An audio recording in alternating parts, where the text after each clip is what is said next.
When you need to replace a toner cartridge, the system displays an alert message on the touch panel. You can add the cartridges to the system while it is powered on, but not while it is operating.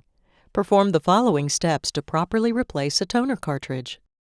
Open the side cover by grabbing the recessed handle. Warning: potential damage.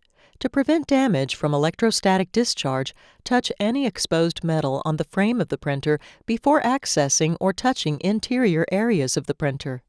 The cover will pivot downwards. Do not try to access the toner cartridges with the cover in this hinged position. While still holding onto the handle, lift the front of the cover upwards. This will make the toner cartridges fully accessible. Press in the green button to expose the toner cartridge and pull the toner cartridge holder toward you. Next, pull out the empty toner cartridge. Unpack the new toner cartridge and insert it into its holder and push it back until it clicks into the proper position. Close the side cover.